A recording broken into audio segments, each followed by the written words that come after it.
First up today, a fairly recent case from Atlanta. Katie Jeunesse was a 40-year-old woman living in the Midtown area with her fiancé, Emma Clark. A social and outgoing person, Katie worked as a bartender and enjoyed partaking in improv theatre. But what she and Emma loved more than anything else in the world, other than each other of course, were their two pit bulls, Bowie and Tori. In the midnight hours, Katie would often take one of the dogs for a walk while her fiancé was working a night shift. She had numerous routes. One that she occasionally took led her through Piedmont Park, a place just a mile away from her home and 2 miles from downtown. Emma was uncomfortable with Katie going on these late-night walks and had asked her time and again to carry some pepper spray with her, but Katie insisted that she always felt completely safe. At midnight on July 28th, 2021, Katie strapped a leash around her darling Bowie. It was his turn to go walkies after all. All strapped up, she put in her noise-cancelling earphones, began listening to one of her favourite podcasts, and set out the front door with her dog. That night, she chose to take the Piedmont Park route, a decision that would cost her her life. On her way to the park, Katie passed by Henry's, the gastropub her girlfriend Emma was working at. She popped in to say a quick hi and bye, something she always did whenever she was dog walking in the area. Emma didn't know it at the time, but this brief exchange was the last contact she would ever have with her fiancé. Within minutes, Katie was back out on the street. She put her earphones back in, and, with Bowie by her side, the two of them continued in the direction of the park. 5 minutes later, at 12:09 a.m., they were caught on CCTV crossing the Pride intersection on 10th Street, just a half mile from Piedmont. This is the last known image of Katie, captured by the city surveillance camera mere minutes before her slaying. Emma returned home to their shared apartment a little before 1 a.m. and was surprised to find that Katie still hadn't finished her walk with Bowie. She gave her a call to see where she was, but there was no answer. Her surprise quickly turned to concern when her text to Katie went unread. Worried something may have happened to her, she used the Find My iPhone app to track Katie's location. According to the app, Katie was still in Piedmont Park, but the ping wasn't moving. Emma immediately hopped on her bicycle and rode to Piedmont, scouring the entire perimeter of the park, looking for any trace of Katie. With no sign of her, she got off her bike and approached the 10th Street Park entrance on foot. As she got closer to the gates, she noticed what she thought was a bin bag lying on the ground. But she soon realized it wasn't a bin bag at all. It was Bowie. He was maybe 50 feet from the gate on the inside. I just ran and I grabbed him because I didn't know. Maybe he was still alive. Obviously I knew something was wrong because he was just laying there. It soon became apparent that the poor dog had been stabbed numerous times. Now terrified for her fiancé, Emma entered the park. It didn't take her long to find Katie. She was lying just 100 feet away from Bowie. Emma ran to check her pulse, but there wasn't one. An autopsy was carried out on Katie, which revealed the true extent of her wounds. I'll detail them now, but fair warning, they're very gruesome. Here we go. A number of defensive marks along Katie's arms and hands indicated she had tried to repel her attacker, but ultimately she had been overpowered. In very Jack the Ripper fashion, the perp had butchered Katie, leaving her nearly unrecognizable. She had been stabbed more than 50 times with a sharp blade. At least 14 of those punctures were to her lower back, targeting Katie's rainbow tattoo. 15 others had been made to her face. These cuts extended from her forehead down to her chin. Most of her facial features, including her eyelids, nose and lips, had been sliced to pieces, as had her chest and abdomen. Her throat had been slashed so deeply that her head had nearly detached from her body. Given the precision of some of the slices and punctures, it's believed that the attacker had some sort of medical training. Additionally, Katie had been eviscerated, and the letters F-A-T had been carved into her torso. According to forensic experts, Katie was still alive when those letters were carved. She had also suffered blunt force injuries to the face, neck, and fingers. Horrific stuff. Given the 100-foot distance between them, it seems likely that Bowie may have been trying to protect Katie from whoever had done this. After he had been slain, Katie may have attempted to flee from her attacker, only to be struck in the neck so that she couldn't scream. Maybe she tried to defend Bowie herself, and that's how she sustained some of her wounds. It's completely possible that since Katie had her earphones in, she didn't even hear the perp creeping up behind her until it was too late. Maybe no one else in the area heard a woman scream or a dog bark because they too were wearing earphones. It is, after all, worryingly common for people to go around wearing them while alone at night. I know I used to until you guys warned me against it.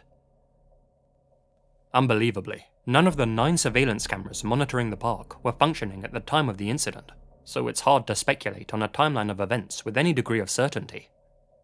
What we can confidently say is that whoever this perp is, they're clearly an extremely brazen and demented individual. Not only were their actions barbaric, but they had committed this atrocity in a public space.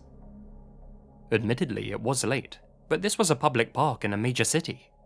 There were still plenty of people about, and any one of them could have passed by and caught them in the act. Not to mention, Katie had Bowie with her loyal pitbull. Pitbulls are well known for their protective instincts, making Katie anything but easy prey. Even if Bowie was a particularly timid pitbull, there's no way the perp could have known that, so why randomly target her when dozens of easier targets would have passed by in due course? Well, perhaps this wasn't a random targeting. Given that the perp acted, knowing full well that Bowie was there, it's possible they already knew the dog well. Maybe Bowie was already familiar with the perp and trusted them. That would explain why nobody else in the area heard a dog barking or growling.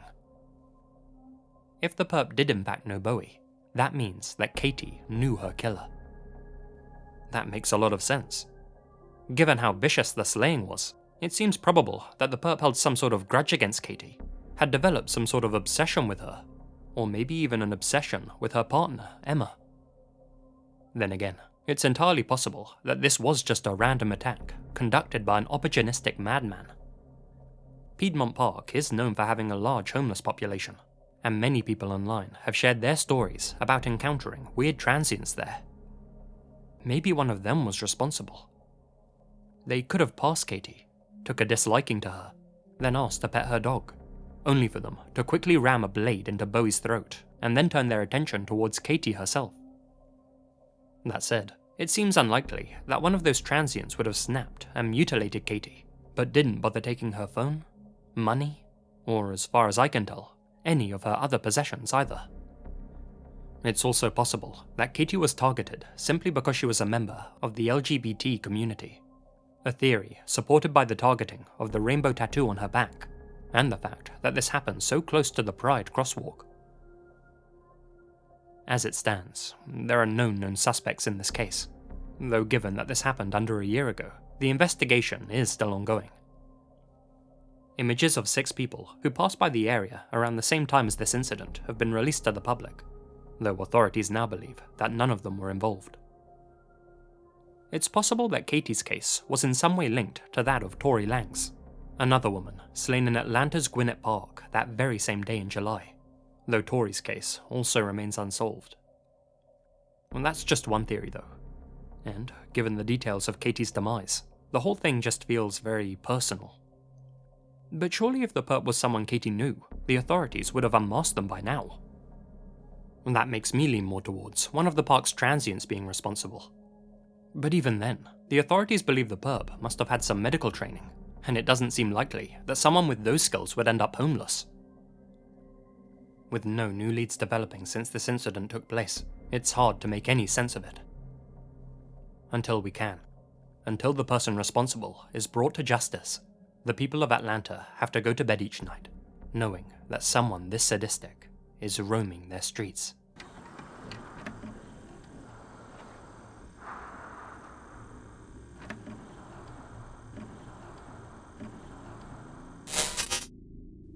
Former investment banker Nick Massey and his socialite wife, Lisa, were a high-rolling couple living in North Vancouver. On the night of August 11th, 1994, the couple mysteriously fell off the face of the earth, and, for almost 3 decades, baffled detectives have been trying to figure out what happened to them. Let's examine their story. From the outside looking in, Nick and Lisa Massey were living a fairy tale lifestyle. The pair met at a hair salon Lisa worked at. Nick would often come in for a haircut, and despite there being a 16-year age gap between them, there was also an undeniable spark. It wasn't long before they started dating. Fast forward 10 years, and the couple were living in a large house on Monterey Avenue, spending much of their time travelling and enjoying themselves. To everybody's knowledge, neither of them had any enemies to speak of. Quite the contrary, the Masseys were extremely popular and could hardly walk down the street without bumping into a friend or two. In fact, the night before they both vanished, they'd been invited to watch the Symphony of Fire fireworks display in Vancouver's English Bay. However, the couple told their friends that they had a prior engagement. That evening, they were meeting with a man who was a potential business partner. This still unknown person apparently had $10 million to invest in Turbodyne Technologies, a company that Nick was the director of. This was a huge deal. The Masseys were going to meet the guy at Nick's favourite restaurant, the Trader Vic's in Cole Harbour.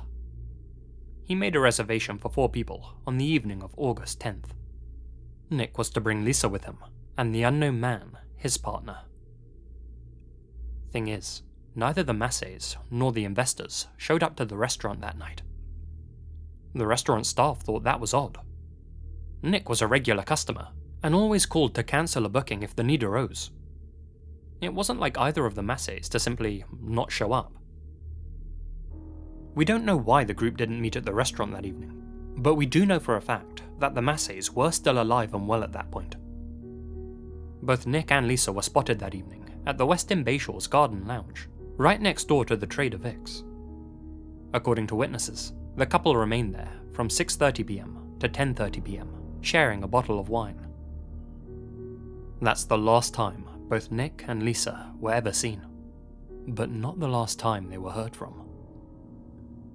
The following morning, August 11th, was Lisa's 39th birthday. In the AM, she made 2 calls from Nick's phone, one to her boss at the hair salon, and the other to Nick's business partner. Lisa told both of them that she and her husband would be away for a few days. She didn't say where they were going. According to phone records, the call may have been made from the Sunshine Coast, or maybe even Point Grey, but certainly not from their home. After that call, nobody heard from either of the Masseys ever again, and to this day, their whereabouts and well-being remain a mystery. After a week had passed with no word from either of them, Lisa's sister started to become worried. She went to the couple's house on Monterey Avenue, and when she saw their car still parked in the driveway, she figured they must have returned home. She walked up to the front door, but before she had a chance to knock, she noticed something on the ground. 2 plastic zip ties. That was strange.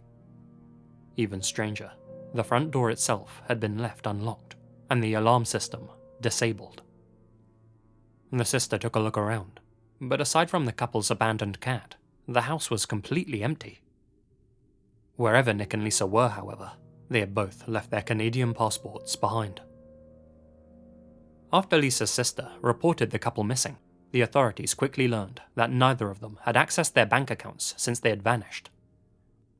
Investigators started looking into both of their pasts, hoping to find some clues or suspects, some hidden information about where they may have gone or who may have wanted them out the picture.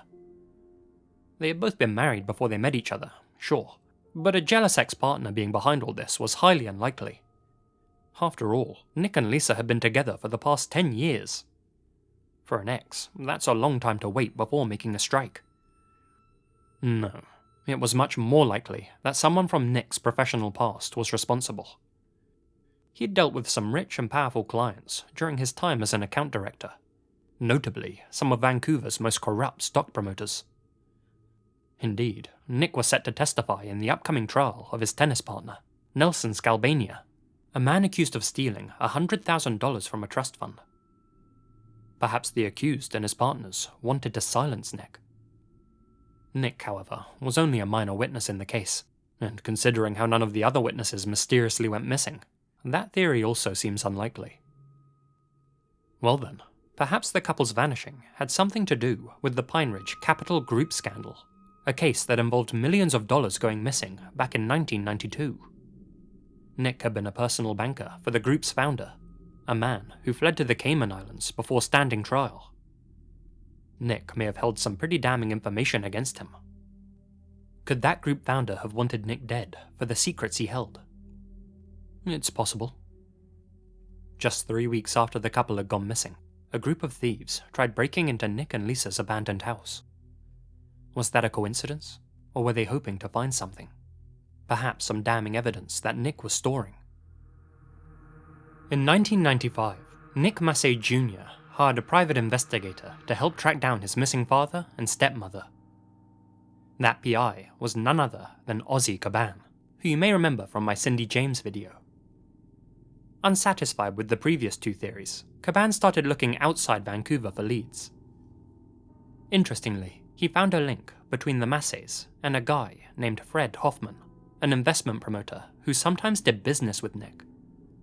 Fred Hoffman had fled Canada just a few years prior, taking $10 million of his clients' money with him. Nick had introduced several clients to Hoffman, who were all now out of pocket. One of them alone had lost $3 million. Maybe Nick had made some enemies after all. Investors who wanted Nick to pay them back with his own money. Or, failing that, with his life. It also came to light that Nick and Lisa had made a secret and sudden trip just 3 months before they vanished. A trip to the Cayman Islands of all places. They hadn't told anyone about this unplanned holiday, not even their nearest and dearest. Caban found out that while they were in the Caymans, Nick and Lisa opened a bank account and deposited $50,000 worth of stock. They also had wills drawn up. In Caban's mind, it appeared as if the couple were running from something and were setting up a nest egg in case they needed to flee Canada. That theory is supported by one of Nick's acquaintances. In the same month that the Masseys disappeared, Nick confided in this acquaintance at a funeral, telling him that he was in deep trouble and needed to get out of Vancouver. Nick also called his daughter, Tanya, around that same time and told her that he probably wouldn't be able to call her on her upcoming birthday, offering up no explanation as to why. So, from the sounds of it, Nick and Lisa knew they were in some hot water, though it still remains unclear who was heating up the kettle. Regardless, someone wanted Nick dead. Question is, did they get to him, or was Nick able to escape with his beloved wife?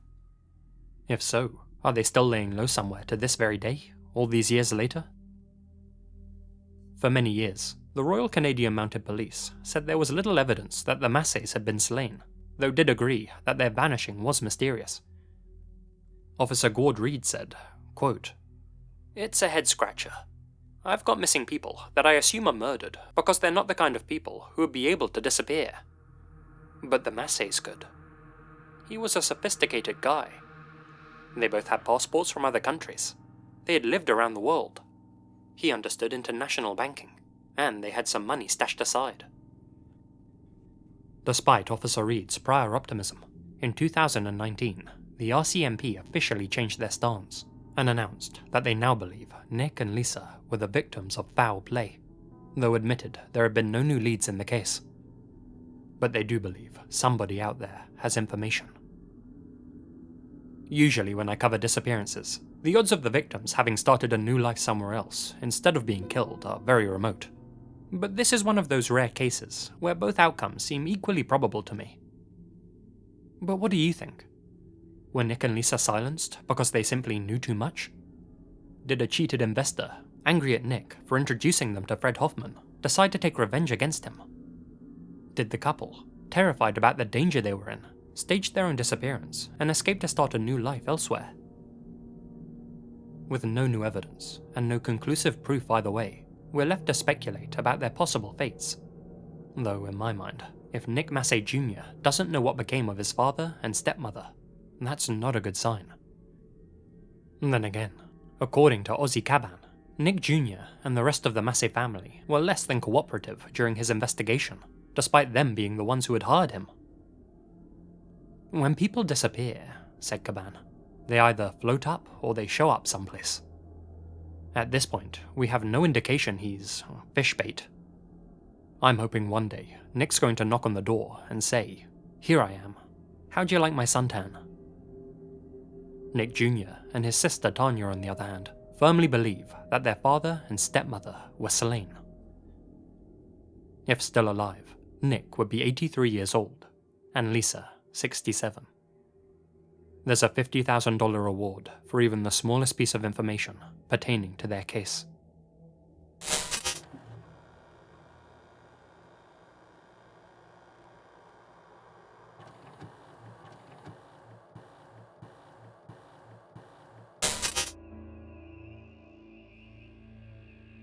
Here's a bizarre case to end things with. Bill and Dorothy Wacker were an older couple from Stark County, Ohio, living in the same house that they had for the majority of their marriage.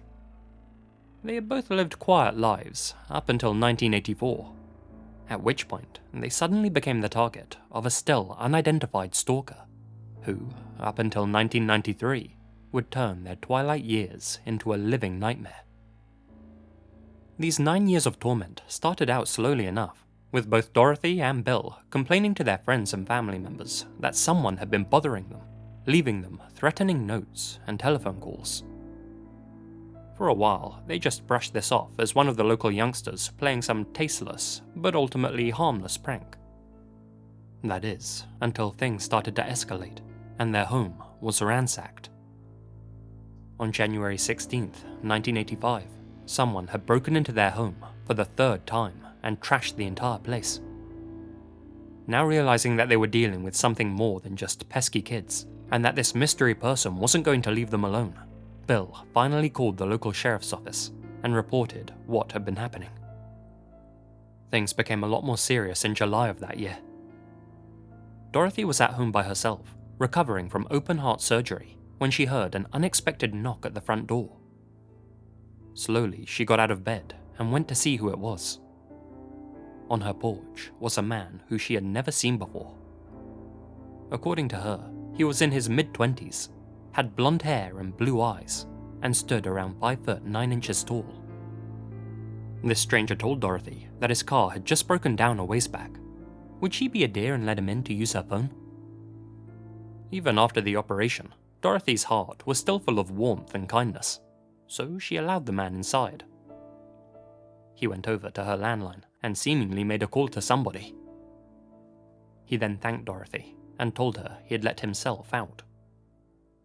But unfortunately for Dorothy, her kind act wouldn't go unpunished. Believing that the man was now gone, Dorothy went into the kitchen to make herself a cup of tea. Unbeknownst to her, the man was actually still inside the house. He snuck up behind her and knocked her out with a single strike to the head. When Dorothy awoke, she found herself tied up and gagged on the floor. By that point, the intruder was long gone. Despite her frail condition, she managed to crawl over to an open window and shout out for help. Her neighbors heard her, came to her rescue, and called for help. When Bill arrived home later that day, he found that his .22 revolver had been taken from the house, along with a video camera, a radio scanner, and an antique watch. Whoever had done this had left a message on the kitchen wall, written in crayon. It simply said, "Cheaper, but will do." It's unclear what the man meant by this.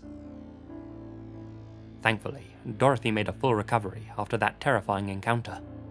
But, unfortunately, that was just the beginning of what she and her husband would be put through. 4 months after the unprovoked attack on Dorothy, Bill's missing revolver was found wrapped up in a plastic bag on the front porch.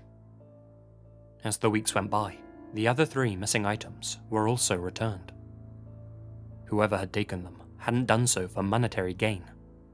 They were trying to mess with Bill and Dorothy's heads. But why?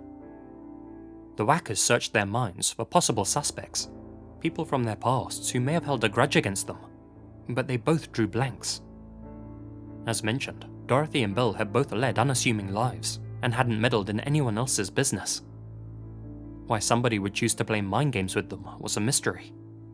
But now that that person had crossed the line and become physically aggressive, well, the whackers were left living in a state of constant fear.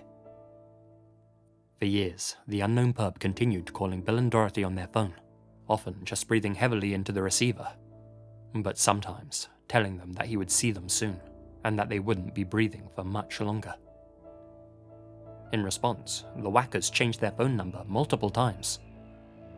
Still, the calls kept coming. Somehow, this man always knew their number. It wasn't long before he started showing up at the house again too, though this time he stayed out of sight. The couple began hearing knocks and bangs on the side of their house very late at night. Every time they went outside to check who was making the noise, they found nobody there. They installed the security light, but this only seemed to make things worse. Now the unknown intruder was leaving messages behind for them. Notes left on the front porch, saying things like, "Your lights are a laugh. Your lights are a laugh." Now I could be wrong about this, but that sounds like a very British phrase to me. Do people in Ohio, or even the wider United States, describe comically bad things as a laugh?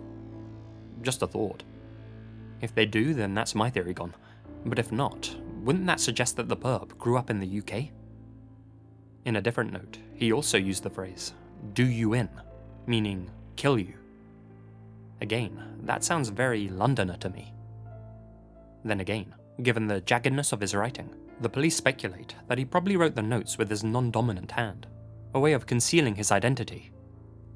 Maybe he was just clever and was using British phrases to throw them off even further and make it sound as if he wasn't a local.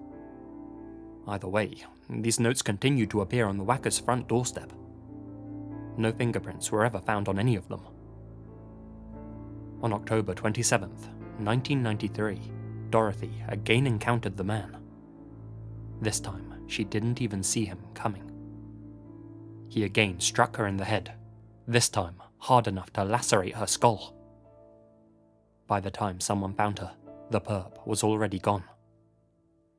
Again, Dorothy made a full recovery, but things were escalating with each passing month. Maybe next time she wouldn't. Detectives scoured their neighborhood for clues and witnesses, but it seemed like nobody had seen or heard anything.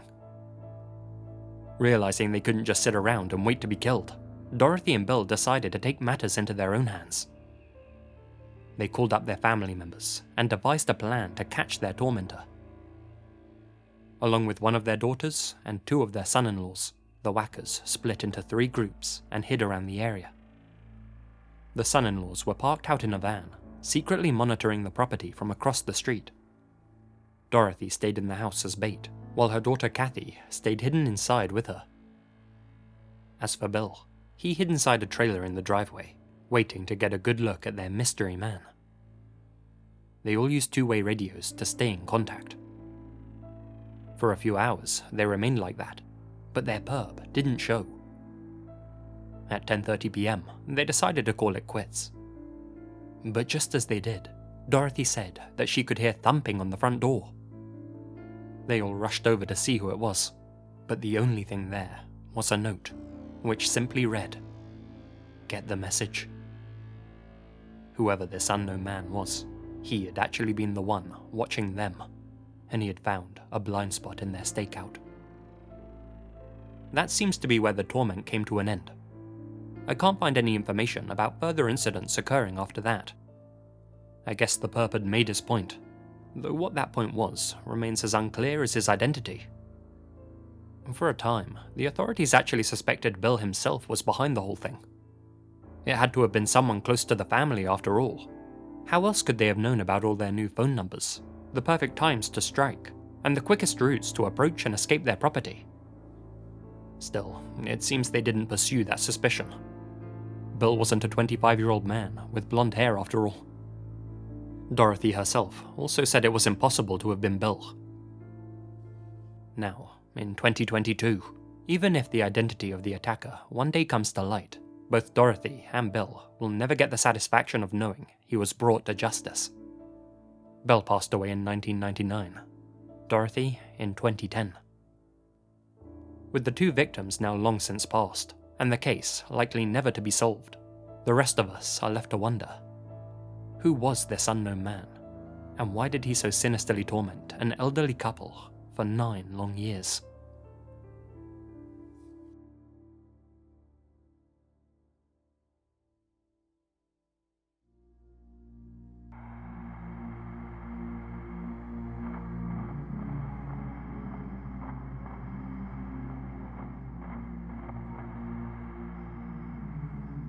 A huge thank you to my supporters here on YouTube and over on Patreon, especially my biggest supporters: jaimedreamsx, Lydia Glassley, Hamish K, That One Guy Thomas, Jessie Jug, CreepMeOut, Alex Greensall, Alicia Jagels, Anicra, Anya Yekaterina Faustov, Azrael Warakai, Beatrice Matarazzo, Charlie Lackey, Chief Cochuaque, Colin Monsma, Connor Louthan, Crawford K. McDonald, Expand On, Gina Valera, Gracearchie, Infamous-senpapi, Kiegan Edie, Leonardo Martinez, Myra Lancaster, Monica Mendoza, Nadine, Natalie Escobedo, Peter Loggerech, Philip Wester, Procupidine Nata, Taylor&Monica Gruenk, The Only Dorita, Zane, Damien Bennett, and the deck of cards. Thank you guys so much for your continued support. If you'd like to support the channel, links on how to do so are in the description. Remember to smash that like button or I'll smash you, and you'll be hearing from me again very soon. Until then, you all stay spooky. And remember, the best things happen in the dark.